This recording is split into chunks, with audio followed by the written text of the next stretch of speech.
offusqué, déchira ses vêtements et dit, « Suis-je Dieu pour faire mourir et pour faire vivre? » Pourquoi est-ce qu'il dit ça? Parce que quand tu étais lépreux, tu allais mourir. Pour faire vivre, je ne peux pas faire vivre, moi. Suis-je Dieu? Puisqu'il s'adresse à moi afin que je guérisse un homme de sa lèpre. Voyons donc. Sachez donc et comprenez qu'il cherche une occasion de dispute avec moi. Il cherche la chicane. C'est pour ça qu'il fait ça. Pas capable de faire ça, moi, guérir quelqu'un de la lèpre. Et notre roi, justement, la petite fille savait qu'il y avait un prophète à Samarie, dans la même ville. Le roi ne pense pas à ça, lui. Ça y passe par-dessus la tête. Pas penser. Mais lorsqu'Élisée, homme de Dieu, alors c'était lui le prophète en question, c'était Élisée. Homme de Dieu apprit que le roi d'Israël avait déchiré ses vêtements. Voyons donc, qu'est-ce qui se passe?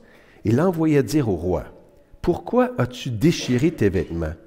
Laisse-le venir à moi, et il saura qu'il y a un prophète en Israël. » Toi, ça a l'air que ça ne veut pas rentrer, tu ne veux pas le savoir qu'il y en a un prophète en Israël, mais lui, Naaman, va le savoir, par expérience. Il y a comme un jugement là-dedans. Toi, tu aurais dû savoir. La petite fille le savait. Mais toi, tu ne veux pas savoir. Mais check bien, lui, il saura qu'il y a un prophète en Israël. Donc, Naaman et sa troupe quittent le roi et vont vers Élisée. Élisée, le prophète. Et ils arrivent à sa petite maison. Il a peut-être mis ça sur son GPS. Ils arrivent à la maison. Pas de rue, pas d'adresse, petite bicoque avec un rideau. Fait que là, les chevaux, ça hennit. Tu sais, veut dire, la visite se fait sentir, puis tout ça, rien. Pas de nouvelles. Allô? On attend. Y a-tu quelqu'un? Élisée est à l'intérieur. Il se tourne devant Dieu. Dieu qui lui avait révélé que le roi avait déchiré ses habits, puis qu'il y avait Naaman. Dieu qui connaissait Naaman. Naaman vint avec ses chevaux et son char, et il s'arrêta à la porte de la maison d'Élisée. Élisée lui fit dire par un messager, « Va, lave-toi 7 fois dans le Jourdain. » Ça, c'était la petite rivière, plus petit que la rivière Saint-Maurice, là, petite affaire. Peut-être le quart, le 5e de la rivière Saint-Maurice. « Lave-toi 7 fois dans le Jourdain, ta chair deviendra saine et tu seras pur. » Naaman l'avait traversé, le Jourdain, il savait c'était quoi, là, puis c'était comme un... C'était boiteux, c'était pas que tu sortiras propre et pur, c'était pas évident. Mais là, il dit, « Va, lave-toi 7 fois dans le Jourdain, ta chair deviendra saine et tu seras pur. » Puis là, Naaman, ça n'a pas fait son affaire. Naaman fut irrité et il s'en alla en disant, « Voici, je me disais, il sortira vers moi et se présentera lui-même. Il invoquera le nom de l'Éternel, son Dieu, et il agitera sa main sur la place et guérira le lépreux. » Moi, là, tu sais, je m'attendais à un show, quelque chose, tu sais, d'en avoir pour mon argent. C'était comme un consommateur averti qui dit, non, au prix que je paye, là, j'aimerais ça que le gars il sorte, puis qu'il me rencontre, hein, puis tu sais, un service personnalisé. Non, c'est quoi cette affaire-là? Son serviteur vient, puis il s'en va tremper 7 fois dans cette petite rivière boiteuse-là. Non, il n'était pas content. C'est ça, il voulait un vrai show. Mais là, un simple bain. Là, tu veux dire que tu penses que je n'ai pas pris mon bain? Si là, bain 7 fois, ça, tu penses que ça va marcher de même? Et puis là, il y avait comme un processus. Pourquoi il faisait ça? Pourquoi est-ce qu'Élisée est en train d'insulter? Hein? C'est une insulte. C'est un bon client, pourtant, il avait bien de l'argent. s'il voulait du repeat business, il fallait prendre attention, prendre soin de ses clients. Pourquoi qu'Élisée traite le monde de même? Là, c'est comme s'il minimisait son problème. C'est ça. Allez me tremper cette fois, ça va tout arranger. Voyons. C'était comme choquant. Il continue, Naaman, il dit les fleuves de Damas. Parce que le mont Hermon, tu sais, ça coulait vers le Jourdain, puis ça coulait aussi vers Damas. Et puis là, apparemment, tu avais une eau cristalline dans l'Abana et le Parpar. Là, ça, c'était de l'eau propre. Pas comme le Jourdain. Le Jourdain, ça sortait clean, là, mais tu sais, la vase, puis tout ça, ça devenait boiteux, mais là-bas, ça restait propre. L'Abana et le Parpar ne valent-ils pas mieux que toutes les eaux d'Israël? Ne pourrais-je pas m'y laver et devenir pur? Ça n'a pas d'allure. Puis des fois, on dirait que le Seigneur, c'est comme ça aussi. Ça défie notre raison humaine. Ça n'a pas d'allure, puis c'est humiliant en plus de ça. Penses-tu que je vais aller faire ça dans son petit trou, dans son trou de boîte? Moi, le commandant de l'armée du roi de Syrie, là, je t'ai insulté. Puis il prenait ça à cœur. Il était vexé, blessé. Il s'en retournait et partait avec fureur, piqué dans son orgueil.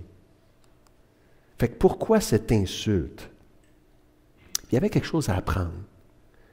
L'humilité devant Dieu. C'est pas vrai que tu viens devant Dieu avec tes trésors, puis ton argent, puis tu vas commander. C'est pas comme ça que ça marche. Puis vous vous souvenez de l'histoire de la porte étroite?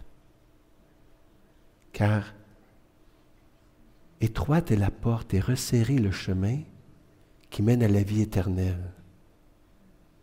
Il faut que tu renonces à plein d'affaires. À toi-même, à ton orgueil. Et toi, le grand commandant de l'armée de Syrie, tu devais prendre contact avec ta propre misère devant Dieu. Écoute, mon âme, tu es lépreux. Tu vas mourir. Que tu sois même lépreux ou non, tu vas mourir. Tu es séparé de Dieu. Prends ta place devant Dieu. Ça, c'était dur à apprendre. C'est pas facile d'obéir. Ça passait dur. C'est pour ça que ça dit, tu sais, il n'y en a pas parmi vous beaucoup qui sont nobles. Tu sais, des grands, éduqués, puis tout ça. Souvent, c'est des gens normaux, pour qui c'est comme évident que c'est vrai que devant Dieu, je fais dur. Mais les autres sont comme facilement, nous autres, les autres, les Québécois, facilement aveuglés, on pense qu'on est correct devant Dieu. Tu vois, ouais, quand je vais le rencontrer, Dieu, je vais y parler, moi, je vais y dire. Pourquoi y en poser des questions, là, au bonhomme en haut? Oh boy! C'est parce que ça ne se passera pas de même. Fait qu'il y avait des choses à apprendre. Et puis, Élisée, c'est comme s'il fait tout pour enlever des obstacles.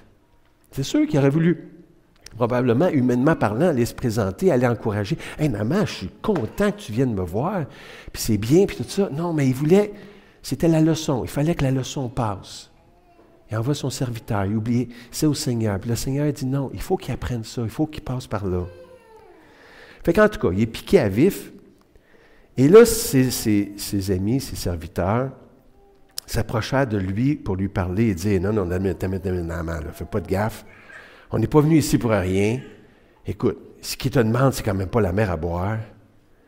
Fais-les, puis essaye-les au moins, Naaman. Mon père, ça parle d'intimité, mais ça parle aussi de soumission. Si le prophète t'avait demandé quelque chose de difficile, ne l'aurais-tu pas fait puis tu aurais été fier de toi? Mais là, regarde, plus dois-tu faire ce qu'il te dit? Lave-toi, tu seras pur. Fais confiance, t'es rendu là, Naaman. Qu'est-ce que tu as à perdre? Fait qu'il raisonne un petit peu. Puis là, ça a dû être dur. Mais tu vois, c'est un gars qui semblait... Puis il devait, tu sais, c'est pas parce que l'image fait comme ça, mais que, tu sais, réfléchit un peu. Il a écouté sa femme, il a écouté la petite fille. Là, il écoute ses amis. Ouais, OK, c'est beau, c'est beau, c'est beau. Puis là, il passe, il ravale, il passe par-dessus. Et puis là, on le voit ici. C'est ça, l'obéissance, c'est pas facile, c'est humiliant des fois. Fait qu'il descendit alors et se plongea 7 fois dans le Jourdain, selon la parole de l'homme de Dieu. Fait qu'on le voit ici en bobette, sur le bord de l'eau. Assez humiliant, merci. Et puis, tout le monde qui regarde, bien sûr. Et puis, là, ouais, 1 fois, rien. 2 fois, rien. 3 fois, rien. 4 fois, tout le monde regarde, rien. 5 fois, rien. 6 fois, rien. 7 fois. Et sa chair redevint comme la chair d'un jeune enfant. Et il fut pur. On le voit sortir ici, mais voyons donc. Mais là, au-delà de la lèpre, c'est comme de se dire, mais voyons donc, le vrai Dieu, le Dieu d'Israël, nos ennemis, a pensé à moi, Naaman, pour me guérir de ma lèpre. Au-delà de sa guérison, là, puis sa femme qui devait être heureuse, puis tout ça, il a comme catché, t'as une minute là, le Dieu d'Israël, il m'aime aussi. Un lépreux, un ennemi. C'est juste de se dire, tu sais, souvent, puis même peut-être pour les enfants, on est dans une famille chrétienne, puis on prend ça pour acquis, la belle histoire de Jésus. Mais c'est notre histoire, ça. Par nature, on était des ennemis de Dieu,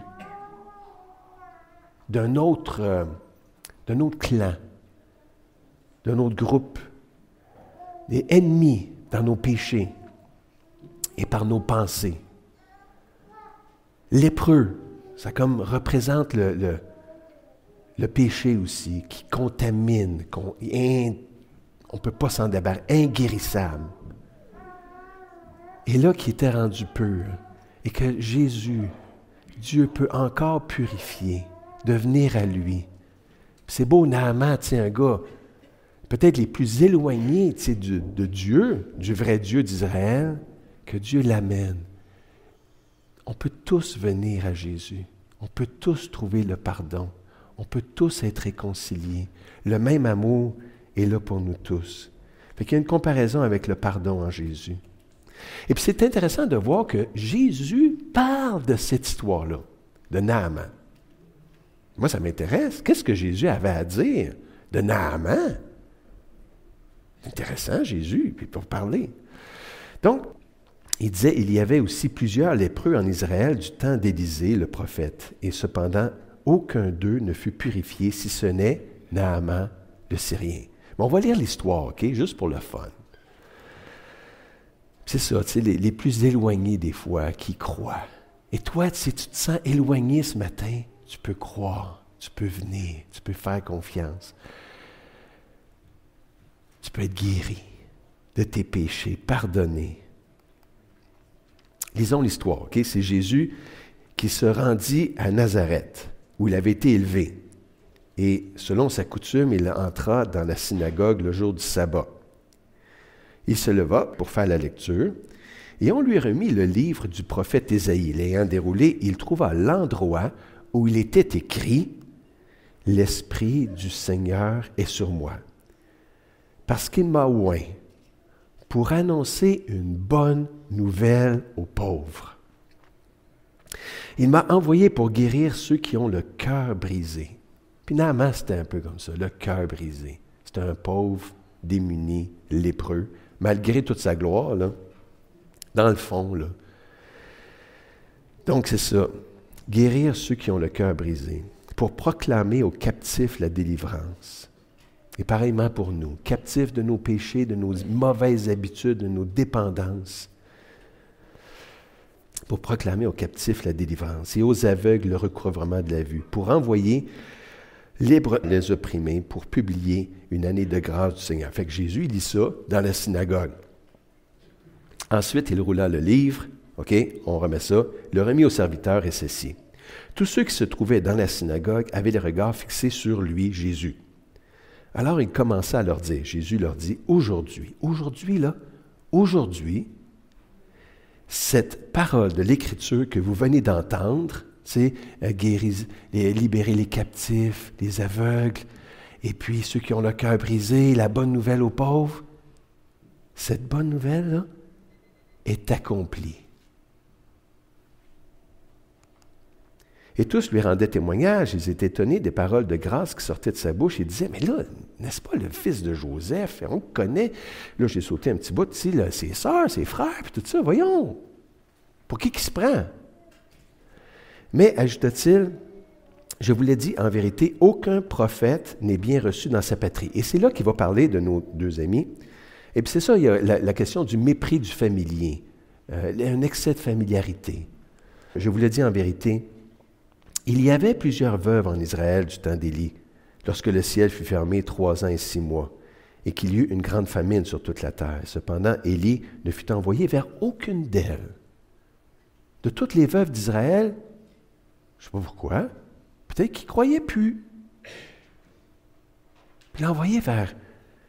Ce n'est que vers une femme veuve à Sarepta dans le pays de Sidon. Puis on voyait qu'elle croyait, elle. Il disait, va me préparer des petits pains. Ah, ben là, écoute, j'ai pas grand-chose. Il me reste un petit peu d'huile puis de farine, puis je vais faire ça, un gâteau, puis je vais mourir. Puis là, il dit, ah, mais prépare-en un d'abord pour moi. Et ça prenait de la foi pas mal. Ben, elle l'a fait. Et finalement, sa vie a été sauvée. On passe par-dessus parce que là, on ne rentrera pas dans une autre histoire. Il y avait plusieurs lépreux en Israël du temps d'Élisée le prophète, et cependant, aucun d'eux ne fut purifié, si ce n'est Naaman le Syrien. Et pourquoi? Parce que la petite fille a parlé. La petite fille, elle croyait, elle. Les autres, dans tout Israël, je pense que s'ils avaient cru, certainement que Élisée aurait voulu. Ils furent tous remplis de colère dans la synagogue lorsqu'ils entendirent ces choses. Donc, en tout cas, ici, on parle en tout cas d'une belle foi. Quand personne croit. C'est sûr qu'il y a eu des doutes, Naaman, mais il est venu. Puis des fois, peut-être que tu as plein de doutes. Viens pareil. Avec tes questions, tes problèmes, puis tout ça, viens pareil à Jésus. Au moins, Naaman, il est venu. Est-ce qu'il y en avait des problèmes, puis des doutes, puis plein de fureur, puis tout ça? Oui.